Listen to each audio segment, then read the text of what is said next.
welcome back to Ozzie's Oddities. Say, today, you know what we're going to do? We're going to continue working on the rope maker, but today we're going to turn handles. The original rope maker had a handle on just like this out of oak, and we're going to turn one today. Maybe we'll turn two of them. We'll see what happens. But you want to know what? Before we do that, I'll bring you up to date on what's happened. I've got all these projects going on, but they're all at a standstill, and I'll tell you why. Follow me.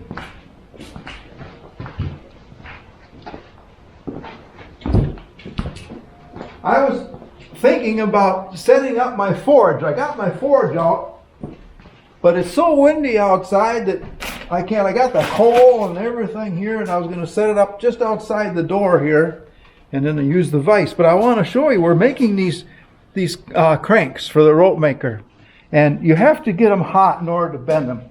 Let me show you the part that we were going to make in the forge, heat it up and bend it here on my bending jig. You can see how it's bent around. I welded this jig up so it would bend it, and this is the part right here, and I'll show you how it is on the, there's the hook where you hook the twine on, and here's the cranks back here. See, they all got to go like this, and as they're going, they're moving and they're twisting the rope. Okay, well, these are the pieces we were going to make today, but because of the wind we can't do it out there. It just isn't going to work. So, but I did want to show you, when you heat them up, I can bend them in this jig. I tried making some. These here were made cold form, and it's terrible bending that cold.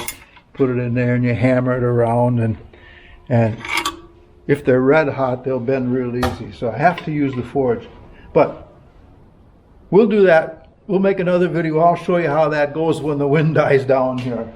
So, and the other project I was working on today was, I was working on this fuel pump for my horse and a half McCormick Deering engine. I finally got it painted now. I finally got the McCormick Deering painted. I got 3 coats of primer on here, sanding between each coat, and 3 coats of the green gloss hunter green on here. So I got 6 coats of paint on this thing, sanded down. Now I got to continue with that with decals and putting it all together. But that's where we stand today on the engine. But I was working over here on the fuel pump, and I found something out. That's a 1920 model McCormick Deering engine, and it has a cast iron fuel pump. The newer ones are pot metal, and there's check valves in here, and in the brass there's a ball in here, and I cleaned it up, and it's very nice. You can hear it rattling in there. Anyway, but the other one, the ball that goes down inside of this pump, was stuck.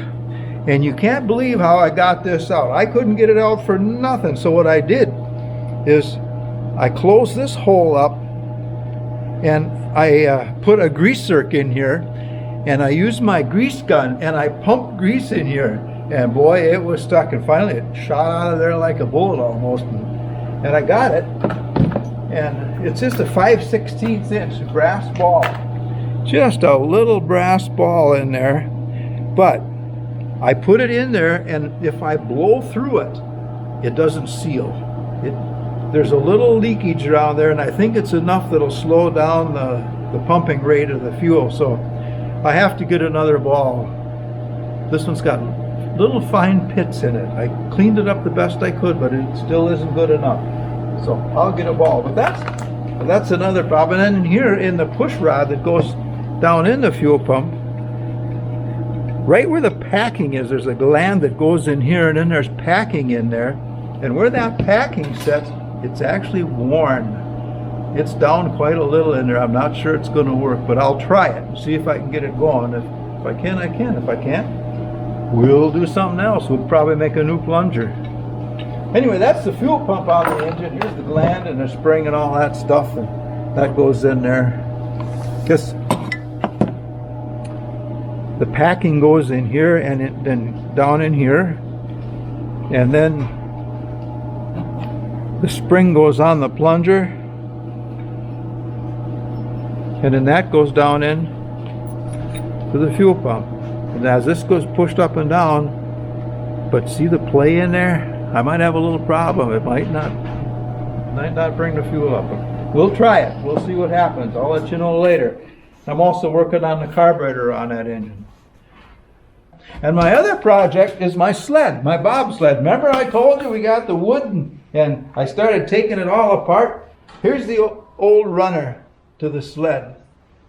And it's pretty much gone. It's weathered down, pieces missing, everything. It's a piece of junk. And here's the piece of wood I got from the Amish, the man who cut down the tree in his front yard. And he's got a piece with the curve in it and everything. So I laid out the pattern. But then I found that the runner underneath actually was broke. Right where the bolt is, it had a crack in it and it was broke. So I tried welding it. It's cast iron now, remember, so you had to use a nickel weld. But that nickel weld on that cast iron, that's a tough job. I couldn't get it. So I went and talked to the welder over at the Amish, and he told me that this old cast iron, and that's why it was broke, because it had all kinds of little pits in it. Actually, one of them was the size of a pea or a soybean in there. It was a hollow spot. And he says it's hard to weld. But he's going to try it and he'll let me know. But I didn't want to cut this out yet because what if we change the shape or something? So I'm not going to do it until I get that runner back. And then we'll go back at the sled. Then we'll have another. I'll show you how that goes for you. And we'll use the little lathe. The little wood lathe today, not the big one, because we're just making small parts. First thing we have to do is get a blank. Well, I got a blank of oak right here. Nice white oak. And first thing we got to do is mount it on the lathe. So let's find the center.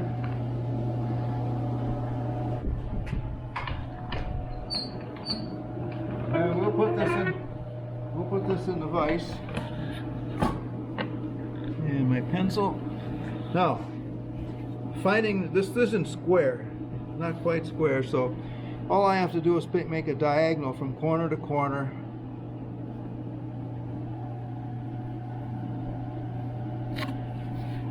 To get my center.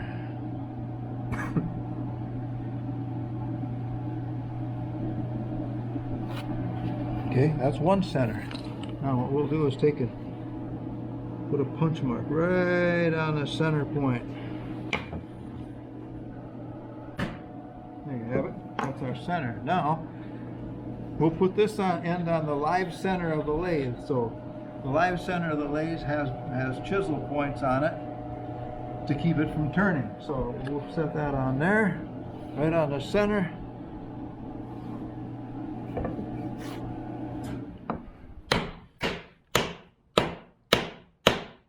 We'll hammer that down so it hooks onto it good. There it is. Put it back in the vise. Find the center of our other end. Again, going from the diagonal from corner to corner.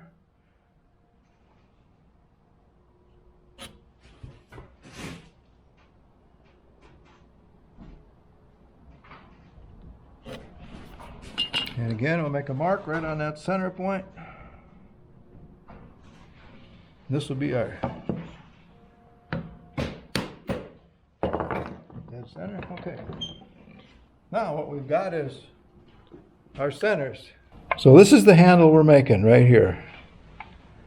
So and the wood, our blank, the diameter has to be, no, this is, sharp edges square. So when we get this round, the first thing we'll do is make it round, and it has to be bigger than the diameter of this knob. So let's put it on the lathe and all right, put the live center in. I don't know why they call it a dead center. It's actually on a bearing, so it does turn. Nice and tight. Lock that in.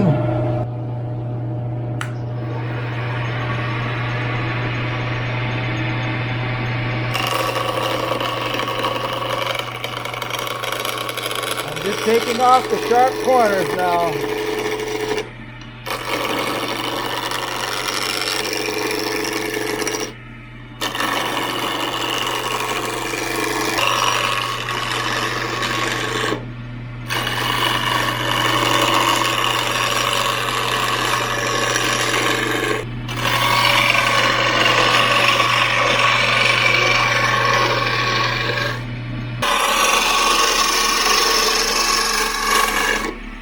Now let's see where we're at. I usually wear an apron, but I left it in the basement. A little bit flat there yet. What we should do is set a caliper to the size we want this thing.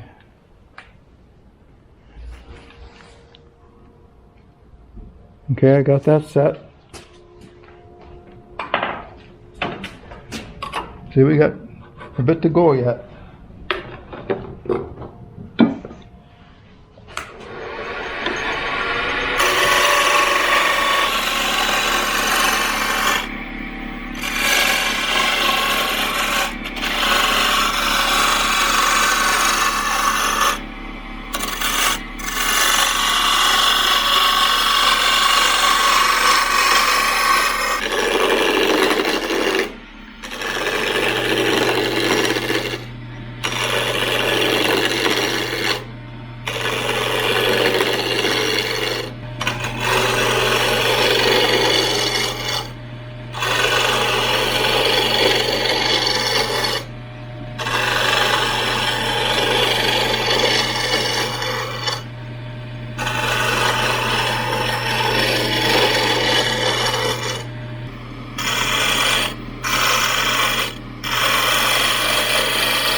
That's good enough. Basically what we're doing is making a dowel. Now we're going to lay it out where we want these knobs. So got my tool here. I'm setting the length of the knob. This is a prototype, so I'm setting it to that. Okay. All right. Right there. Right there. I should look at this for if there's any bad spots on it. Yeah, it looks good. So we can get two of them out of here. Right there. And right there. Okay. Something like that. It doesn't have to just to give me a mark so I know where my layout line is. With a parting tool.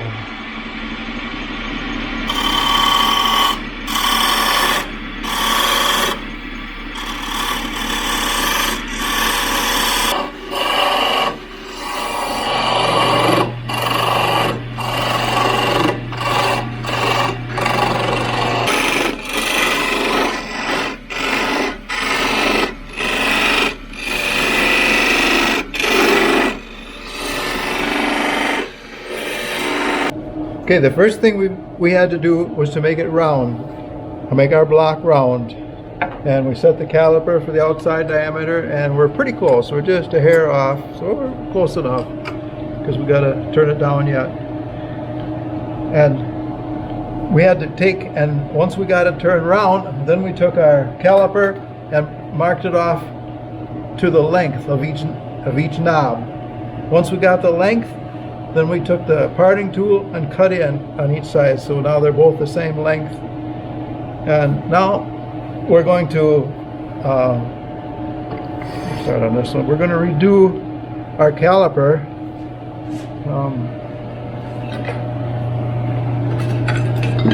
to the size of the thinnest part, or the narrowest part of the knob is right there.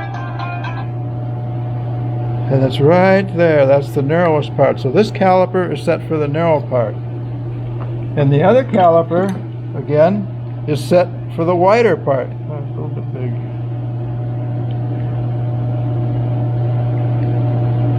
Okay.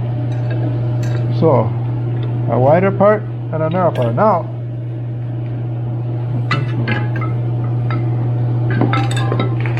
we can take and put our prototype knob up here,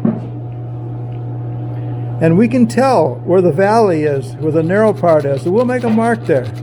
That's where our narrow part is, and right here is the highest part. Okay, we'll do that same on here.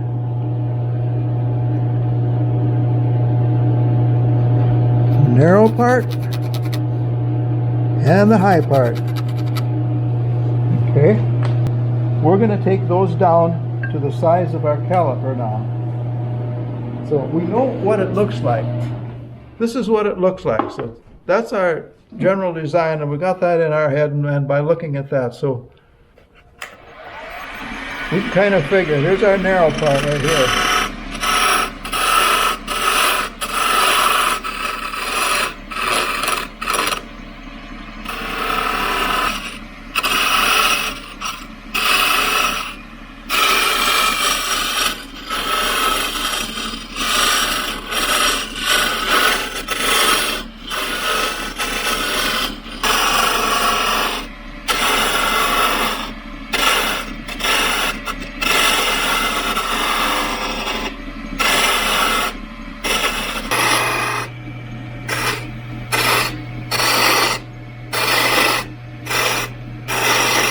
Speed it up a little bit here, standing.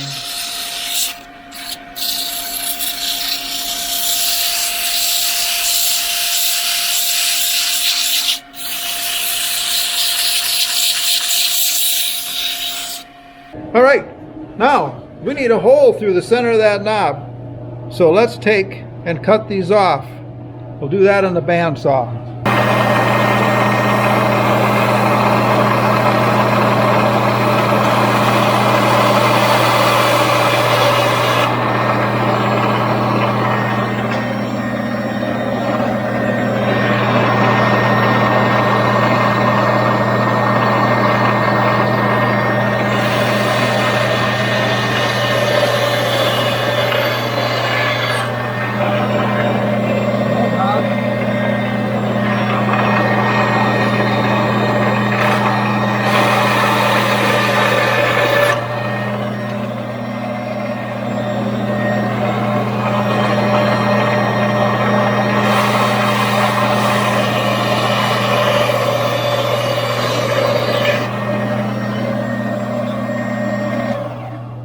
Here we are.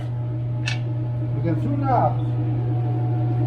Now, you can see where they're cut off, there's a ring there, and that'll get sanded down. One on the bottom too. But the one on top is very important, because that one, we got to find the exact center. I'll take my pencil here, because we're going to drill a hole all the way through this knob. So, that's not flat, I'll have to flatten that yet. Right in the center, and you just eyeball it. And that's way off.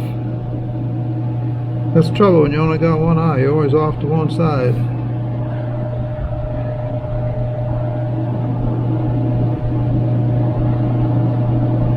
Right there. And this one,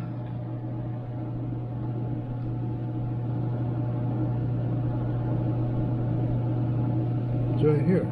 Okay. Now I could drill these in the lathe with a chuck, but it's hard to get this thing straight so it goes straight through the center.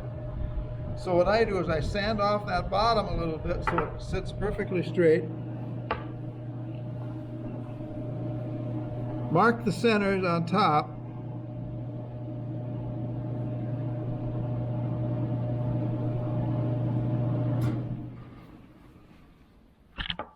That's good.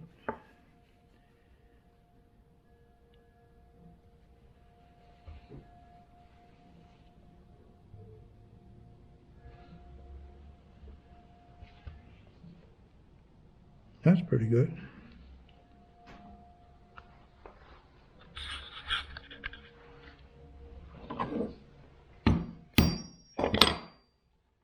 Yeah, that's nice.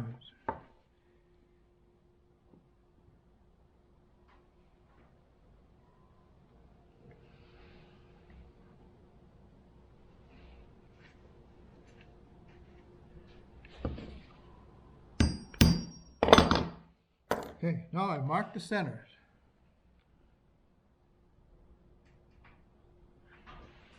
Now let's sand. I'm going to sand this flat on the bottom. I'll do that on the belt sander here real quick.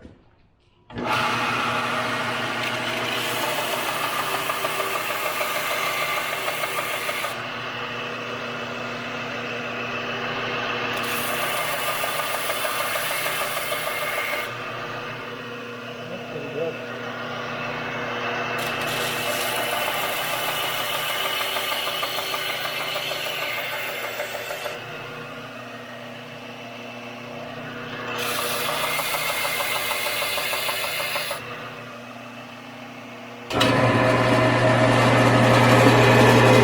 Flat on the table.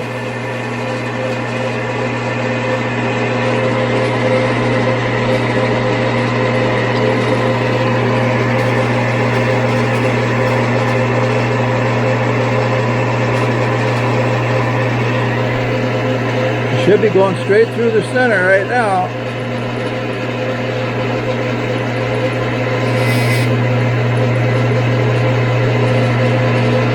Maybe.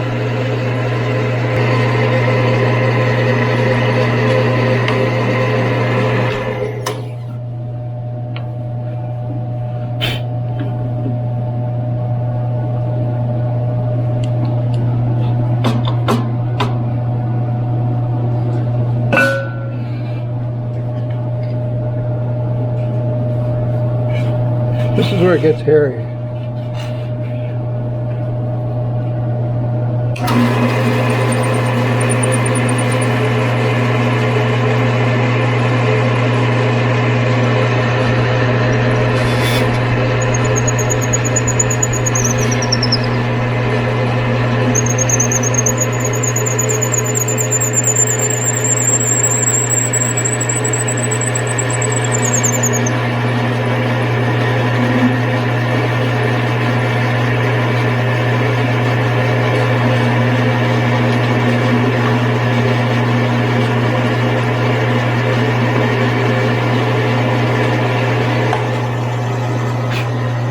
Right through the center. Perfect.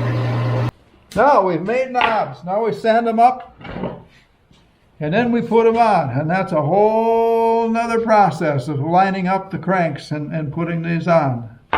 Now we've got some handles for them. Now we've got handles. Now when the wind stops blowing, we'll fire up the forge and we'll make these cranks so we can see what we're doing here. So we try hard, we keep going, and I'm not exactly a duplicator. They're all a little bit different, but they're close, very close. So we have a lot of fun right here in Ozzie's Oddities. Thanks for being with us, everybody. We'll see you next time.